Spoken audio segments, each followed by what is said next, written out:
Oh, look at that. That's going to be a great picture. What's going on here? Definitely we're writing. Paperwork, absolutely. This was the office here. Mr. Phillips never sat at this desk. His nephew did not sit at this desk. The enslaved community, men or women, were not sitting at this desk. But as I mentioned, there was an overseer here. And his name was Mr. Artsy. You guys feel this. All feathers are hollow. And they would just cut off the very bottom, dip it into ink, and they had to hold it at such a particular angle that all the ink wouldn't blob out or that you would have enough ink on there. Hey, what else do you think this man, Mr. Artsy, is keeping track of? In addition to keeping track of all the rent that was coming in, what else do you think? The slaves. Exactly. He was in charge of making sure all the appropriate amount of butter and flour are being produced. Exactly. There was lots of imports coming in, lots of exports going out. This was a very, very busy room. What would be some of the benefits of singing? If you had to do a long, boring job like this, like churning this butter, what's a good benefit of that? You can pass time by singing. Exactly. Pass the time. Cheer you up, right? How about keeping the beat? This is a place where we make flour, okay? And of course we're going to use what kind of power? The blade of water? Water power. We're using water power to operate this mill. Now if you want to look over here, come over this way, look down here.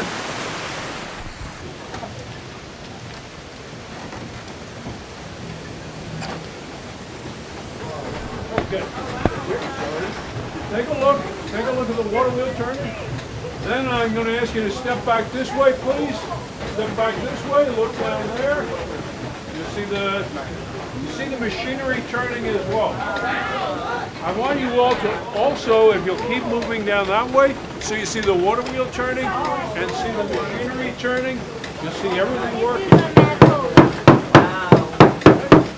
With the exception of Caesar and Diamond working at the mill and a couple of the women working in the dairy, a lot of the other work was being done by the enslaved community here. They would have been working on the farm. And we're talking about several hundred acres here. The area that was not being rented out to the tenant farmers, the European farmers, on the rest of the property. Some of you have been on farms before, visited farms. Yeah, so a lot of the jobs that are done today on farms would have been the same jobs that were done here in the 1700s, although there were no big machines back then. So all of the work that the enslaved community was doing would have been done by hand, although they would have had some animals, of course, oxen or horses, to help do the heavy work on the farm. And there would have been a whole series of tools, of course, that you would have been able to use. Good? Pull it back and a little more oomph to it. There you go. Just the thing. Go ahead. Flip it. Perfect. Flip it. Good. Oh, the boys know That's that. better. Right, Good. There you go. Come on, girls. We got to show them we can work on this farm too. And there's also dust and dirt in here. And we have to get all that clean. It's hard labor, guys.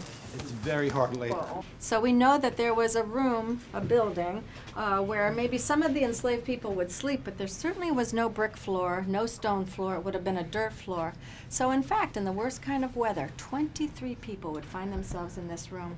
And this was the community center. Remember, there were families, there were children and grandparents and aunts and uncles and brothers and sisters. So before dawn is when they're eating their meals in this room. And after dark, because what's happening from dawn till dark? They're working, exactly. So it's a community center in the pitch black hours before dawn and after dark.